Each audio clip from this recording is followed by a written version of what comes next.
Welcome to Real Talk at the Round Table with Coach William Forcum, David Smith, and we got a special guest on for you guys, Paul Grimshaw. Uh, now, the topic will be about faith, entrepreneurship, and life experiences. So, With the David, development light.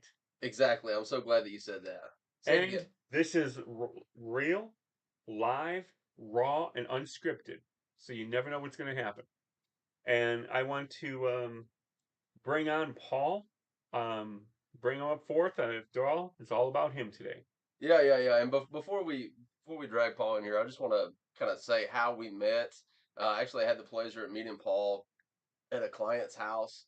Uh, and from the very get, I noticed that Paul was extremely intelligent, had a presence about him. Look at he's shaking his head. He's like, no, like, come on.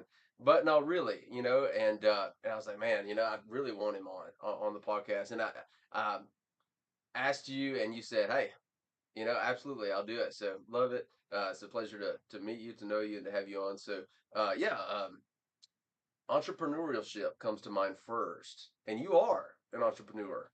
Tell us about that. Wow. Well, first of all, thanks for having me. It's a pleasure meeting you there several months ago in Nashville. I'm a former Nashvilleian. You knew that, right? I lived in the city for almost 10 years, Yes, I remember us talking about that. Yeah. kind of all over from Antioch to kind of downtown. Well, not kind of downtown. I lived on Market Street. It's now my old apartment was torn down for the Four Seasons Hotel. And Nashville was a different place 25 years ago, 30 years ago when I lived there. But yeah, love it. Still have a lot of friends there and some family there too. So entrepreneurship. I, I remember as far back as I can remember thinking to myself, watching TV or seeing a movie, thinking to myself, man, Wait, I don't wait, know. wait, wait, wait. I've got to take a pause here and ask you, how far back is that, Paul? It's not polite to ask a gentleman with a gray beard how old he is, but I will tell you, I'm 64, but I Wait, look pretty good for 64. wait. So you can remember back when you were 0 years old? No, I can remember back to being in a playpen. I can remember back to being 2. Okay, so 62. All I said was as far back as I can remember. Hmm. You'd see something and I'd think, boy, I couldn't imagine doing the same job for a lifetime. And back in the 60s, 50s, 60s, 70s, these cradle to grave jobs in America and around the world Yeah. were very common.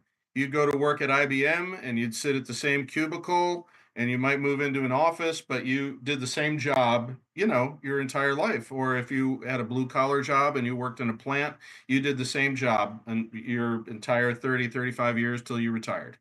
And I remember thinking to myself, I don't see myself doing that. I can't possibly do the same job uh, for a lifetime. So with that as a background, I have had many, many, many different jobs. And I don't know, some of them don't really fit into the definition of entrepreneurship, but they kind of reflect that my goal and my spirit of doing lots of different things.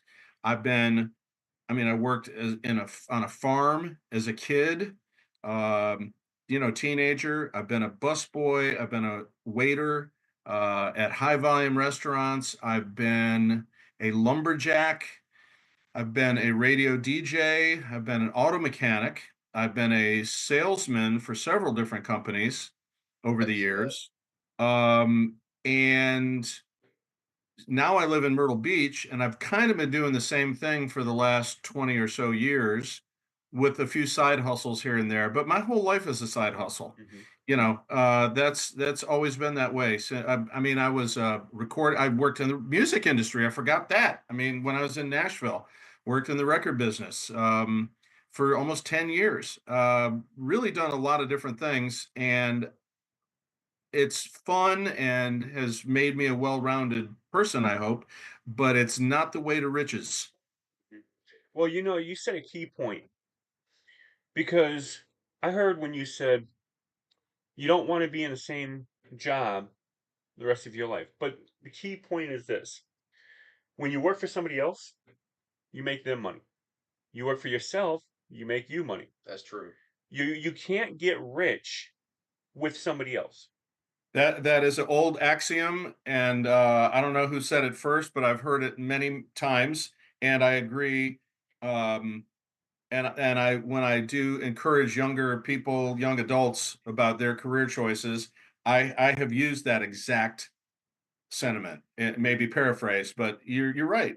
Now you can work for somebody else and make a lot of money Oh yeah. if you've got the right job, but I think those jobs are few and far between. I Yep. I think that, sales and entrepreneurship, I mean, you see it on Shark Tank. You see that spirit everywhere. And those are the people you might fail 10 times, but on the 11th try, it might be the one that gets you where you need to be. Right.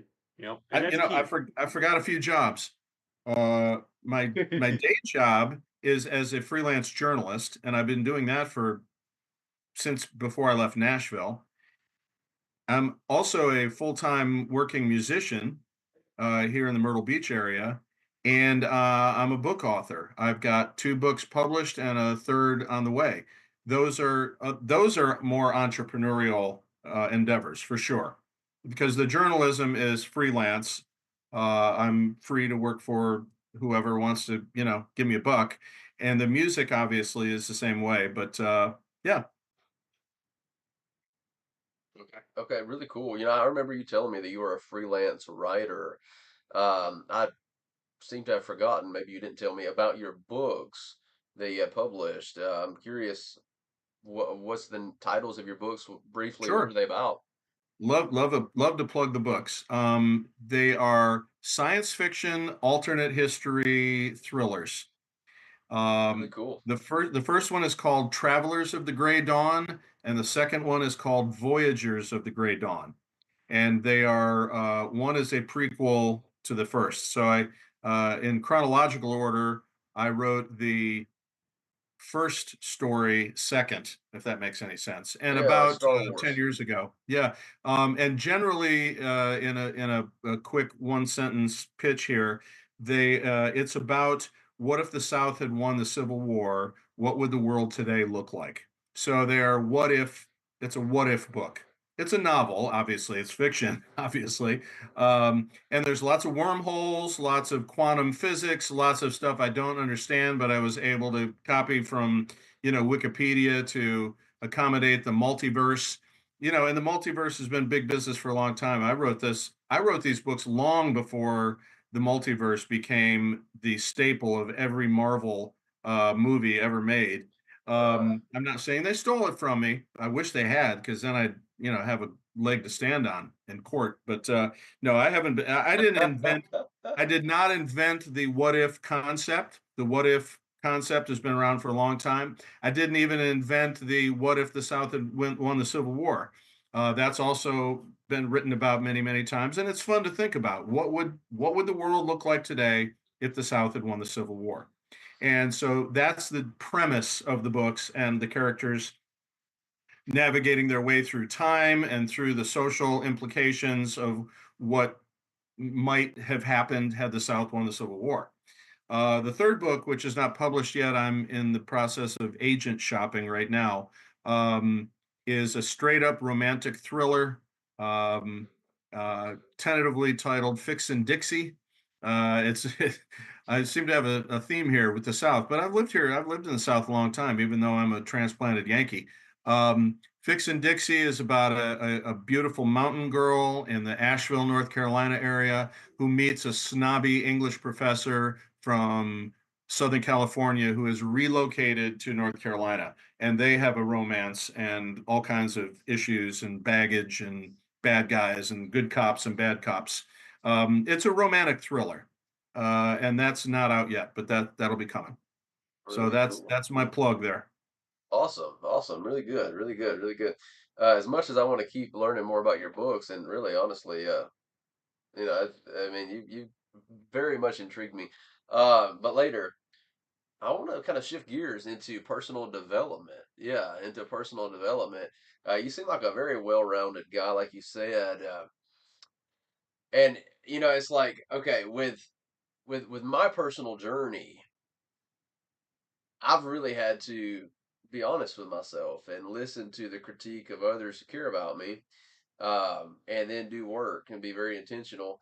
One of those was being considerate, being kind, looking out for somebody else's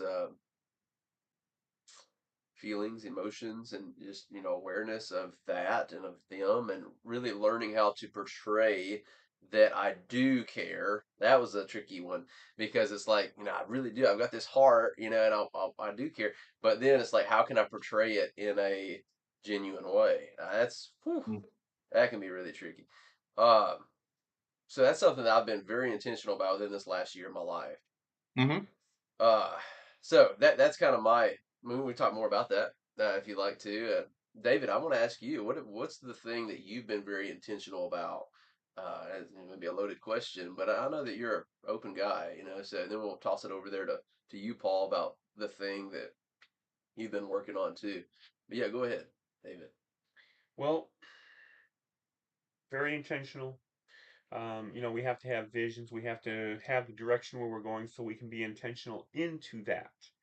And so, Absolute Awaken, as everybody knows, has got a lot of growth coming. We're working on an all-in-one program for coaches. We got a community for coaches. We're really catering a lot just for coaches to help them out.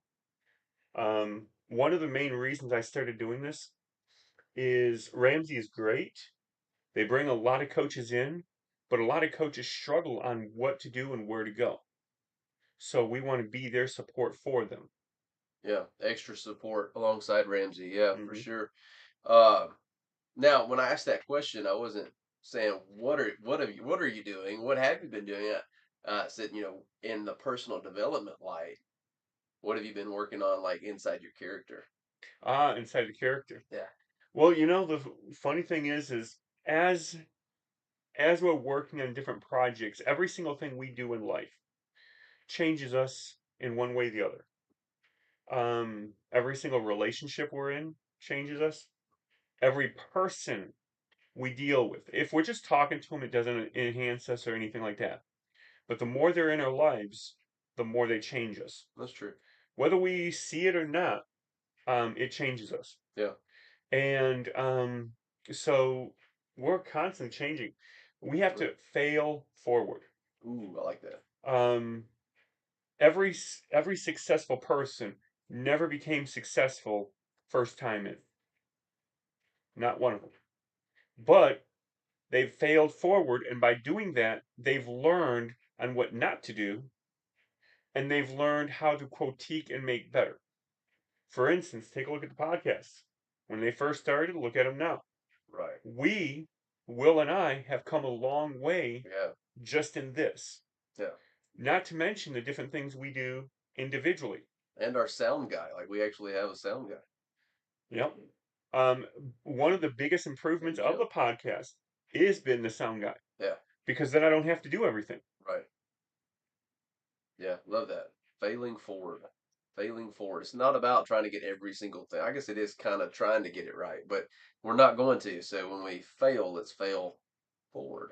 Mm-hmm. Not let it paralyze us and like keep us stagnant. Yep. Fail forward. I like that. So, Paul, Yes. how are you failing forward, or what are you doing in personal development? Well, as you may or may not know, Paul means humble and little one. And when you're humble and small, like I am, and you're at 100%, there's really not much left to do character development wise. I'm there, man. Can I say? What? What did that come out bad? Is that wrong? Can we rewind that? Just a little. Um, well, it's funny, character development, humility. I like failing forward. That's a good one. It seems like at the beginning of every year, I don't know what it is about New Year's resolutions, but there's something about being able to start fresh at the new year. And I probably really only give it serious thought as I face a new year and think to myself, what could I accomplish personally in a new year? Honestly, I don't give it as much thought as I should. And that's something we should all do on a regular basis. And I guess there's always some self reflection going on all the time. Yeah. So it's not like it doesn't happen, but it's not a conscious thing for me. I don't set aside to say, on Monday mornings, I'm going to work on me and making me better. Not that that's a bad idea. In fact, it's a great idea, but that's not something that I've done, and I am humbly admitting that I probably should. Yeah. You know what, Paul? You know what you kind of remind me of? I'm going to show my age a little bit right here. But in wrestling, Hold on. Oh, you Who? got your glasses on. Okay, go ahead. in Who? wrestling, In wrestling. WWF, I'm they had familiar a with it. character named Mr. Perfect. Oh, yeah. Right. Thank you. I think. I'm proud to say that I've never watched Mr. Perfect or anybody else on WWF. If I could Google Mr. Perfect right now, I would, but it would be distracting, so I won't do that. But when this podcast is over, I'm looking him up. Self-reflection.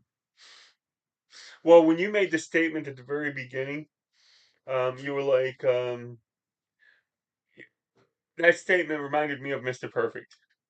Well, it's funny because my friends and family know that I joke about that all the time, and they tell me that I've told them I'm a big Ron Burgundy fan. Do you know who Ron Burgundy is? Do you? Hmm. Okay, you know who Ron Burgundy is. I'm not convinced you really do. Will, you don't know who Ron Burgundy is? I'm gonna show my age. No, Say no, no. a person of your age should definitely know. Oh. He's Will Ferrell's character as a anchorman in Oh. Yeah. L.A. News. Yeah. That's Ron Burgundy. Okay, gotcha. And he tells his would-be girlfriend at a dinner party one night, the quote is, "You may not know this about me, but I'm kind of a big deal." And to hear Will Ferrell say that is very funny to me. Sure. Will Ferrell's not everybody's cup of tea. Yeah. I love everything he's ever done. Love most of the stuff he's done. Yeah, he's a trip. Yeah, he is. I can't think of anything that I don't really, really enjoy or have found enough redeeming humor in to say that I enjoy. From Step Brothers to Talladega Nights it's all just insane. But I go Shake back and with bake. Will Ferrell to Saturday Night Live. I go back with him when he was just a brand new cast member no one had ever heard of on Saturday Night Live. He was Now you're showing your age. Oh yeah. Well, what are you gonna do? When you own it? I gotta own it. That's it. Yeah. I am what I am. I am what I am. But I don't even know where I was headed with all that. But yeah, so I joke around like I'm kind of a big deal, and the Mr. Perfect persona is a big joke for me, and I give Will Ferrell the credit for that because his Ron Burgundy character, that's exactly who he is, and it's so I'm just making jokes. Yeah, for sure. No, we get that. And it was, thanks for enlightening us too, because I didn't know that about you. Um, yeah, it's good to joke. This life can be heavy, and I think we can combat that with jokes, with laughter, with humility, laughing at ourselves. Um, Really, that's what's gotten me through this last year. I've had one hell of a year, to be honest, and it's been bad. Going through a divorce, and through this, that, and the other. We won't get into all that, but it's been really hard. But laughing my way through a failing forward, that's been the key. That's been the key. Yep. Very good. Thank you. Yeah, and that's the key. Like all of us, like I joke around a lot. Matter of fact, most of the time, for those people that are out there that's on Pal Talk, most of the time after my hard work day, I usually like to spend an hour, maybe 2 hours on Pal Talk just cutting loose, and I laugh at myself. I laugh at the people there because you can't cut jokes just about yourself because then you tear yourself down. You gotta spread the love. Spread the love. What's it called, David? Pal Talk. PALTALK. And it's a website, it's a podcast. What is it? No, that's a chat room. It's a chat room. Yep. So do you go to paltalk.com? Yeah, and then you get the application, and then you go on there and just chat. But it's all about humor? There's some rooms about humor. We actually used to do the podcast in Pal Talk. Yeah. Okay. Yeah, I'm not So, familiar with but it's there's some rooms with humor. There's some rooms that you stay away from. They have like everything on there. that. So some good rooms, some bad rooms. But we actually did the podcast in there. Absolute Awaken actually has a room. Hmm. But it's a little bit of everything on there. Right. But Um, Interesting. yeah, about 9 o'clock after I close, a lot of times you'll see me in there, cutting loose a little bit, and then usually I hightail it off about 10 o'clock, and I usually head home or a little after. I'm getting tired of this cold weather, guys. I'm ready for, I don't know what the temperature is and the weather is for you, Paul. Where you, Listen, let me interrupt you right now. If you've not watched the news, Myrtle Beach got a 1 in 25 years snowstorm 3 days ago. Well, We still have 6 inches of snow on the ground. wow. funny thing about that is, the north of Florida. This is going to tell you I knew about it. North of Florida, they got snow. Yep. The south of Florida did not get snow, but a couple counties closed everything down because the north got snow. Hmm. They had Well, snow days with no snow. Myrtle Beach doesn't have any snow plows, no salt trucks, no sand trucks. I mean, Nashville gets a lot more snow and ice than Myrtle Beach does. Mhm. But once every 15 to 20 years, we get dumped on a little bit. And it's been in the teens and 20s every night for a week and will be for another week. So that's unusually cold for us. But Yeah, so I interrupted you, Will. You said you were getting sick of this cold weather. Yeah. I had to and, one up you. and we're lightening up because like today was actually no jacket day. Like I Yeah, came. he says it's no jacket. It's still like 32 degrees outside. Oh no, that's too cold. Well, I mean, I'm from Syracuse, New York, one of the coldest, snowiest places in the U.S. Yeah, I'm from But Detroit, Michigan. that's cold too. But I've been in Mhm. the South so long that my blood has gotten thin, and when I visit New York or experience the cold here, I don't tolerate it as well as I did when I lived there. Mhm. yeah, I've definitely got thin blood. I've been in the South my whole life, so you can imagine. Well, and I have a problem. So I went from Michigan, colder than hell. By the way, they do have a hell Michigan, but I went from colder than hell to hotter than hell Arizona. Or do they have a hell? That is hell. I mean, it's so hot there, the devil himself left. But anyhow, HE double toothpicks.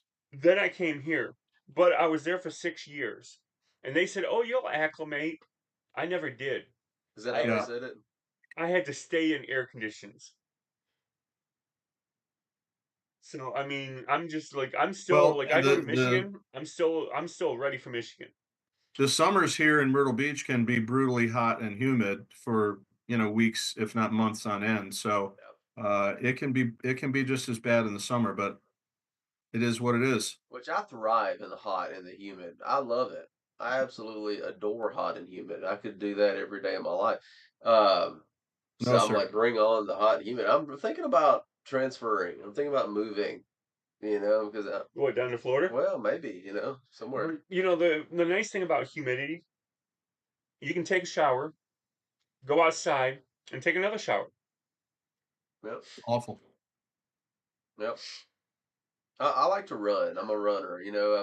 And yeah, I just don't run in the cold. The I cold would weather get is the best weather to run in. people. I know runners who think that way, and I love them, but that's not me. Hmm. I like to run in the hot. Okay. Well, when you have a cardiac event and your 37th birthday, because because you're running and it's 96 degrees out with 80% relative humidity, we'll look back to this moment when you said you like to run in the hot weather. Well, on my 37th birthday, if in fact I do have a cardiac event, I will be calling Paul Grimshaw, and I will be saying, And "You that is just Don't you brought put the that possible. on spark into me. my life 5 years down the road I'm not today." prophesying. Listen, I'm not prophesying. I'm just saying if. Okay, that's what prophesying is. No, prophesying is when. He said 37th birthday. Well, But he I said know if. that's oddly specific. I get it. It's really specific, but it was And just if a it number pulled happens, out of the then it's air. prophecy. By the way, that's not too far away because just last week he told us he was 35. So Who? you? Did not say I was 35. Oh, 32, I'm sorry. 32. 5 years from now, it's 37. Come on, you got Okay, it. so it's a little ways away. Yeah. He's a financial. Yeah. I got the wrong figure. Oh well. So you still haven't answered my question. Me? I'm not, no, not you did good. This guy, I'm asking him to, come on out and get open, get vulnerable. He's telling you, he's pointing at you. You got to poke him sometimes and prod him. Well, I've always heard. We don't want to hear about the CRM right now. We want to hear about you. You always got to remember the green. Because actually Awaken's about green, right? Yeah, absolutely. The green. You don't want to make me angry. You wouldn't like me when I'm angry. And that's what it takes. Get angry, dude. I need you to get. Come on, we've got to set the standard and be vulnerable ourselves. And I'll go. I mean, I kind of gave a broad scope. I am going through a divorce right now. I'm going through a divorce right now, and it's been the hardest year in my entire life. Spent most of my time, the first 5 months, just down on my face, screaming and crying to God. Really, just to get real, really, and trying to figure out what did I do? How can I save it? What can I do now to say, that kind of thing, and really leaning on this guy, and leaning on a lot of other people in my support group. Uh, this whole idea of failing forward, realizing that, hey, I'm not the only one going through a crisis. There's other people out there that are also going through crisis much worse than mine. So how can I talk about my crisis to create a safe place for other people to come on in and talk about theirs? How can we fail forward together, right? Because if I'm doing that, hey, I've found that it inspires others. Not all the time. Sometimes this guy is he's just waiting to laugh, and that's okay. I mean, it's good. Either way, it's a win-win. But yeah, this podcast is designed to talk from a place of vulnerability. And how can we fail forward? Yeah. Exactly. Mm-hmm. So how are we failing forward? I've been talking about that. It's your turn now. It's hard to get people to be that vulnerable, especially on a podcast, but you must know that because this is what you do. But that's something that as men we're not comfortable doing. And a lot of women aren't either. I think women are probably better at it than men are, but men are really bad at that. I don't know if it's genetic or what the deal is, but We're fixers. we don't want to share our vulnerabilities. Right. We barely admit them to ourselves, let alone talk to strangers about it. Right. And it's very interesting that you bring that up because God has actually, he's like, you go be vulnerable, leave the rest to me. Don't matter. Don't care. Don't concern yourself with how you're looking. Hey, in your weakness, I'm strong. I'm like, okay, if I make a fool, I'll be a fool for you, like Paul said, right?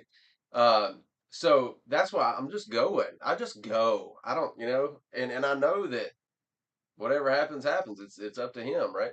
Um, but yeah, but we have had, if you go back and watch some podcasts, we've had some really vulnerable special guests come on here and share their heart. And hey, David, he's a closed box right now, but he's gotten pretty vulnerable. Well, it's everybody already knows, like most people they've seen me from the, chest above.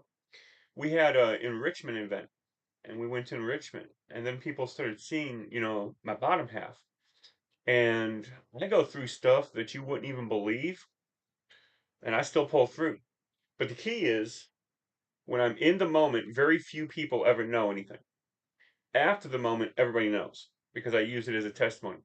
Now, there was one time I go in the hospital a lot, and I was in the hospital, and we have a group here in Nashville and he was actually on our podcast. He's going to be coming on again very shortly. David. Yep. And I told him, hey, look, it looks like I'm going to be stuck in here. I need some prayer. Prayed. All of a sudden, the doctors came in and said, oh, you're being released. Like, sweet. I went right to the event they were having. They were like, wait a second, you just got out of the hospital and you're coming here? And I brought food? They're like, wow. But during the situation, just like most men, it's like, we got to fix it. We'll fix the problem and then we'll move on. Right. While God is like waiting for us to be weak so he can be strong, he can fix it. But, one story that comes to my mind, King David. He always prayed about himself in the beginning and of the day and never else. He focused on his troops, let God fix him. Yeah. So I could be like David. That's powerful. I mean, it is. It reminds me, it's reminiscent of the great commandment: love God with all your heart, mind, soul, and strength. Love others like yourself. Yep. So if you're loving others and you're, focused on developing and loving, caring for others, God knows that. It's not like he doesn't know that. He's like taking everything down. And it's a seed sowing. Red seed sowing. Matter of fact, just before the podcast, usually 4:00, we're already setting up for the podcast. That just lets you know about how much time is involved in getting everything set up. Well, today, just before the podcast, I was actually troubleshooting and helping somebody else out. And Will comes in. Usually by the time Will comes in, everything's already set up. I was still troubleshooting when Will came in. Appreciate all the work you do, man. I do. This guy, he's a workaholic. You gotta tell him to stop working sometimes, Most times I get about 3-4 hours of sleep every night. Yeah. If I'm lucky. I get 8. I don't know when the last time I had 8 was. There's my 8. I gotta get 8, You gotta get 7 or 8, David. You need to fix that. That'll affect your health in the long run. You're young now. So I appreciate that. We had Paul. Everybody's young compared to me. Well, I used to say 30 was old. I hit 30. I said 40 was old. I hit 40. I said 50 was old. You know what? It's just the wisdom years. You're not 50. Yeah, I am. Are you really? Yep, 51. Good for you. But I claim to be 25. Every year, I just have an anniversary to my 25th birthday. I'm 25 emotionally, so that works for me. But yeah, I was born in 73, so. Yeah. Okay. Well, not to throw too much praise at you, but I thought you were a younger man than that. Well, I thank you for that. It's mainly because of the short hair, you don't see the gray. Yeah, right. But seriously, back to the issue, you got to get sleep. I struggle with, I'm going to be vulnerable, Will. This is going to make you happy. This is the moment you've been waiting for. I had my first sleep study when I was 275 pounds, and it was probably 10 years ago. And I had severe sleep apnea. The doctor read through my report and he said, you stopped breathing 73 times an hour. And I thought, wait a minute, that's more than once per minute.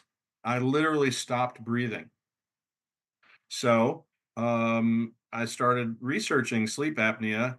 It can lead to stroke, cardiac arrest, shorten your life. It's awful. It's, I mean, the potential for it to be really bad for you, bad for your health is well known. So I got my first CPAP, which is a continuous pressure or something, and couldn't tolerate it and ripped the mask off in the middle of the night and throw it across the bedroom.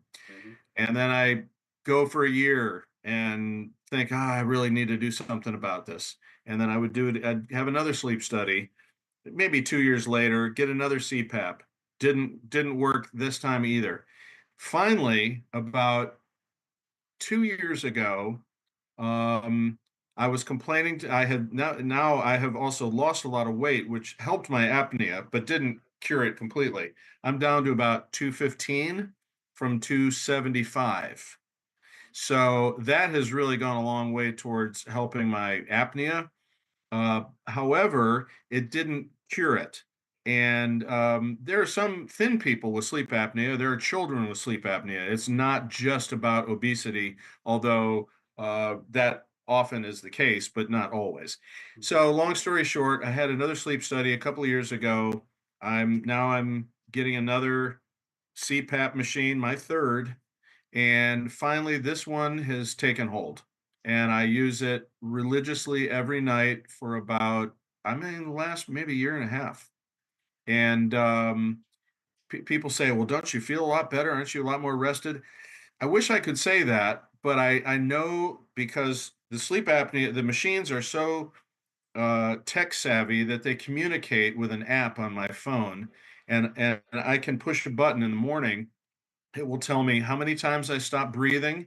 It'll tell me whether I took the mask off or on, like if you got to get up to pee, uh, which older guys do. It's coming, fellas. You're going to get up once or twice a night if you don't already. Um, and it'll tell you every detail you want to know about how you slept and how long you had it on. And it'll give you a score from 0 to 100. And I know now that I've been getting, 7, 8 hours of sleep, which I wasn't in the past. Because what happens when you stop breathing in the middle of the night and you're unaware of it is that you go out of your deepest sleep and your body is telling you you're suffocating. Your blood oxygen level drops and your body says you are suffocating and it makes you gasp for air, but not so much that you wake up. So you're unaware of it, but it changes the level of sleep that you're in. So you're in a nice restful sleep, which is where all the healing happens. All of your cells are regenerating, your body, your brain, everything is regenerating when you're in those deepest sleep cycles. And when you stop breathing and have to gasp for air, that ends it. And you're back to a very light sleep. You're back to REM. I think I'm getting that right. So you're not even aware of it. You can go to bed at 10 o'clock and wake up at 7 the next morning and say, I guess I slept through the night, and not realizing that if you have apnea, not realizing that you've been suffocating all night. Your blood oxygen levels at 87 when it should be at 97. And so these are the things, anybody that's overweight should look at this. And anybody whose partner has ever told them that they snore or that they stop breathing in the middle of the night absolutely needs to look into it, because sleep apnea is a serious deal. And I don't love that I have to wear a CPAP, but everything's gotten better about them. The masks, the options that you have. They even have an implantable CPAP device now called Inspire, which runs a wire under your skin up to the base of your tongue and a sensor under the skin that you turn on and off with a remote. Okay. You go to bed, you turn it on, and when it senses that your blood oxygen level has dropped, it knows why. That's because you've stopped breathing. It's because your tongue has fallen backwards into your throat and blocked your airway. And so it zaps your tongue, which is a muscle, so it contracts and reopens your airway and you start breathing. It works kind of like a CPAP does, except it works through electricity, and it's called the Inspire. And it's an expensive $10,000-$15,000 surgery. I didn't want to do it because it's like having a pacemaker implanted. I don't want that unless I absolutely have to. But as the technology gets better, it's something that I might consider for later in life, because with the Inspire device, now you don't need a CPAP. You just go to bed, you click your remote, you aim it, and you feel a little zzz in the back of your throat, but it's not painful. And the user reviews of the Inspire are through the roof. They have like a 95%, I love it rating Wow. from the Yeah. users. And they've done the surgery now on tens of thousands, if not hundreds of thousands of people. I don't know the number, but it's many, many, many thousands of people now use the Inspire. But one way or the other, CPAP, Inspire, get a sleep study if you suspect that you might have apnea. Yeah. Yeah. Well, thank you so much for that. Hallelujah. That's the end of my story. Hallelujah. Yeah. Thanks for being vulnerable. We are at Oh, our halfway mark, so anybody that has questions, feel free to post them, and we will definitely get to it. And you were just showing us something. Yes, I'm showing you a bandage which is covering a scar. I had carpal tunnel surgery Ah, um, exactly 14 days ago. And Wow. I planned to do it in January because it's our slowest time of the year as guitar players go. It's something I've been putting off for 5 years. I've had severe carpal tunnel syndrome for 10. My nerve conduction study said that it was severe 5 years ago, and I've been getting steroid injections in my wrist every 3 months for the last 4 or 5 years. goodness. And that takes care of the problem temporarily, and then it goes away, and then the inflammation comes back, and then the carpal tunnel's back. But I had surgery to fix it just 2 weeks ago, and I'm in recovery. Hmm. Okay. I'll have to take a look at that. So, just to kind of like come in agreement with you, some of the things I got that a lot of people know, my feet, both feet, I have chronic neuropathy. Nerves are not just fading. I don't feel numb like most people. They're dead. Are They've you been, diabetic? yeah, I'm a type 2 diabetic, uncontrolled. Mhm. But they're like completely dead. I don't even have feeling.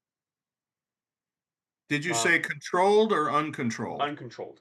Why is it uncontrolled? They get me on insulin. It works for about 3 months, 6 months. They have to get me on another one. My body's adapting to them. So they have to keep changing things up.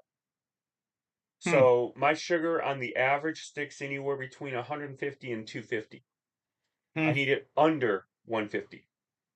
Hmm. Normal is between 80 and 110 or 70 and 110 or 80 and 120 depending on who you ask. But anybody you ask, under 150 is good, over 150 is damaging some small organ.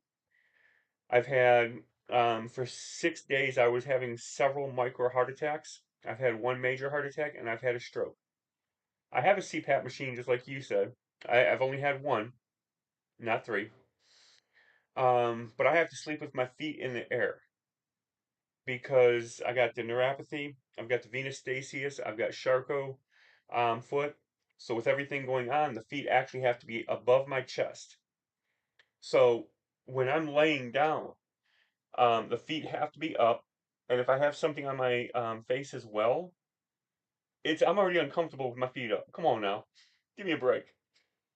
So, like you did with your first two, you ditched them. I'm not doing both. I'll do one or the other. Now later on down the road, maybe I might have to, but so Well, I thank you for sharing that. That's a tough thing to go through. I am also type 2 diabetic and have been for a long time, but luckily for me, mine is well controlled. I'm on 3 insulins. One of them I take twice a day. One of them I take 3 times a day. One I take once a week. Huh. No insulin pump. No, I'm not type 1. So they can't, if you are insulin dependent, can't a pump also work for you? They typically don't give you a pump until your pancreas is non-existent. Hmm. So once you go type 2 to type 1, then yes, you will get a pump. But as long as your pancreas is doing something, they don't want to put a pump in. Okay. Wow. I mean, anybody with diabetes worries about neuropathy, obviously. And the bad thing is my feet are chronic, completely dead. And I didn't know this until, but I've had the hand tests just like you. These Uh-huh. two fingers are neuropathy. These two fingers are carpal tunnel. I have on stage of neuropathy in both hands, and this hand has carpal tunnel. Now I know you're over 50. These are conversations that young men don't have. Exactly. You know, both of you guys are inspirational. You are inspirational to me, and You you mean actually do you mean elderly, right? elderly inspirational. Okay. All right. And really, especially you, David, because we work together, Teaching me a lot. spend more time together, right? But like even with my W-2 job, I spend a lot of time with the elderly, and it has affected because I love my clients. I do. I've got a big heart for them, and a big heart for you, a big heart for you too, Paul. So it's like you guys affect my dietary choices because I know that hey, whatever I put in, it's gonna affect me. Like we are what we eat, right? And like my workout routine. I'm a faithful worker outer, if that's a word. Every other day, it's not a word. The sound guy's like, that's not a word. But you get it, right?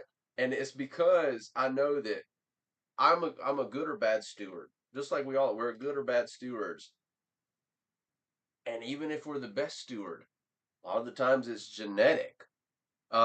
Maybe it's hereditary.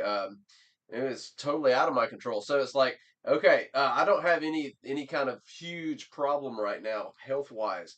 How can I keep it that way? Because I've got this constant reminder of people that I love and I care about that they're battling these real monsters. Like I want to keep myself in check, and So, I just so thank the you guys fact that for we're being. so the fact that we're horrible examples is serving you. Well, you said that, not me. I don't think that you're a horrible example. Well, Uh, I was when I let myself get to 275 pounds. Yeah, and I'm And 300. let me while we're talking to some Nashvillians, let me cast aspersions where they belong.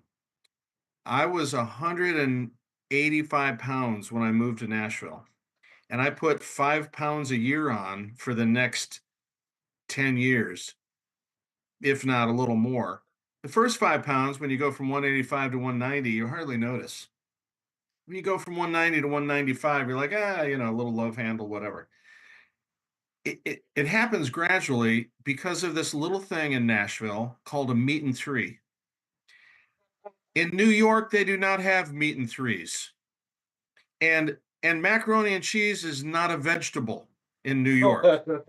Macaroni and cheese is a vegetable in Nashville. Um, Deep fried okra technically is a vegetable, but it's deep fried and breaded. And then your meat and three has to be finished with a cherry cobbler with vanilla ice cream or peach cobbler with vanilla ice cream. That's where we ate lunch almost every day for many, many years when I lived in Nashville. And I'm blaming the Southern cooking on my weight gain. Mm-hmm. Yep. I'm not saying it wasn't delicious, but moderation is the key. You can't eat at a meat and three and have a peach cobbler with vanilla ice cream for lunch every day. It will catch up with you. Yeah. Well, it's funny you say that because when I first came to Dave Ramsey, um, I never did a budget before. And when I first came to Dave Ramsey, I did my first budget and realized how much money I was spending on eating out. Mm, And I was like, ooh, this has got to change. But it's definitely interesting. Like you were saying I about the surgery, I yeah had a surgery in this hand where they realigned the things coming down. It was supposed to fix the neuropathy. It didn't, and they wanted to do this hand as well. It says no, it didn't do nothing here. Forget it. yeah. Um, Speaking of Dave Ramsey, I've told Will this before, but I lived in Nashville. I left Nashville 27 years ago, and I lived there another 8 or 9 years prior to that. I used to listen to Dave when he was a local guy, just on what was it, WPLN? I don't know, one of the local radio stations, when he just had an afternoon talk show, and no one outside of Nashville had ever heard of him. Mm-hmm. I remember the early days, and I listened regularly. He was good. He definitely has a flair. He's Mm-hmm. helped a lot of people. Yep. yeah, yeah. Yeah, I will definitely agree with that. Being a Ramsey preferred coach, yeah, I'm not biased at all. Um, the first time we met, Paul, it's funny. I saw the goatee, I saw the hair, and the. It's like this is Dave. This is Dave Ramsey's brother or something. I was like, I don't I I don't don't know. see it. I don't think I look like Dave at all. Yeah, maybe it's just me, dude. No, After I all, don't I do know. wear glasses, so could be it. Yeah, I'm not, not that bad, not that bad.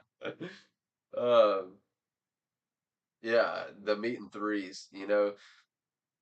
And so many times I think that I catch myself eating not because I'm hungry, but because I'm stressed or I want comfort. Um, that's a problem because I'm stressed and want comfort a lot. So you know what I'm saying? So it's like, Our okay, how can I identify that and stop stress and comfort eating? yeah. And say, okay, I'm stressed and and uncomfortable, so I'm going to go and do this instead and replace it with something better. Well, our other favorite besides the meat and threes was San Antonio Taco Company, Satco. And at one time they had three You're not locations. helping. You're I not know. helping right now. Listen, I love Nashville. I have so many friends that live there. We used to all live downtown, and now most of my friends have moved to Franklin. I mean, long time ago. They moved to Franklin when it was still affordable. Sorry, Franklin. We know you're the third wealthiest per capita county in the United States of America. We know that, and you deserve it. It's beautiful there. But my friends moved there when it was still affordable. Most of them, and it's beautiful. I love the area you're in, and that doesn't mean anything to people listening to us outside of the area. But I'm guessing you have a lot of local listeners, Well, tens of thousands, right? and the funny part about it is, I and the sound guy actually live out in Dixon. I'm in Hickman County. He's in Dixon. Mhm. He lives so like Nashville's where we do everything. We live here. He lives way out here. But the reason I bring that up, because Will's like, "Why are you bringing this up?" The reason I bring that up is talking about the meat and three. When you're out, out away from Nashville, because Nashville, we've got some of the best food. Like we got soul food barbecue, peg leg pork Everything, ribs. whatever We you got want. everything. Hot chicken and barbecue is what we're known for. But when you go out towards the country, it's nothing but meat and three. Oh, I know. Matter of fact, there was one meat and three we went to all the time that it was very popular. It was on Barbecue Road in Dixon. They actually cooked something that was not Did you good. say it was on Barbecue Road? Yep. And they Named cooked the road after it? yep. They cooked something there that was not good, not for us to eat, but everybody loved it. They were the favorite place to go until the health department found out what meat they were using. They shut the place down, and everybody's like, "What? What meat were they using? Yeah. Coon, Coon. Coon? coon." They were feeding us coon, and we thought it was chicken. How was it? It felt It was really good. It It's was really pretty good. good? It was very good. I don't know, Okay. but it I sounds like mean, it who was doesn't good. like a little roadkill every once in a while? A little Exactly. roadkill for dinner. And And when you're and out in the country, you have tons of them. I'm Yeah. picking on Tennessee, Middle Tennessee. South Carolina is just as bad or worse, as far as unhealthy dietary choices. So ultimately, it's up to us. We Hmm. can't blame our geographical locale for our issues. There you It go. is up. It is up to us, and There you go. obviously, we all know that. Yeah. But we like to blame the local restaurants because they serve us what we want. Man, a big thing for me, especially in the last year, guys, is where's my focus? If my focus is on not eating the meat and three, I'm gonna eat the meat and three. If my focus is on like something else, deriving that comfort, that joy, that fulfillment from God, from each other, from working out like a madman, like making my body do things that I didn't think it could do, right? And just progressive, like where my focus is, that is what gets me to the next level. Hmm. Because it turns out there's only 24 hours in a day, It is. What? last I checked. Say what? So if I am engulfing a large part of that 24 hours with things that are going to reap benefits for me, I think there's a secret. I think there's a secret there. Hmm. Well, just to let you guys know, we're wrapping down. We've only got Wrapping up. Yeah, we're wrapping up. We've only got about 6 more minutes, so we're in our final comments. If there's any questions, please post them, and we will definitely get to them. Yeah, no, it's really good stuff. If you haven't had one of these green spearmint mints, you need to have them. They're wonderful. There you go. So yeah, that's all I've got. Well, actually, I gotta say, with Absolute Awaken, we do everything green. That's our main title color. That's the big thing. Because the thing is, and that's why we do mountains, because growth, future, prosperity, hope. We're always trying to improve. Green shirt, business cards are green. I Um, missed the memo, dude. uh, Me and Paul got it though.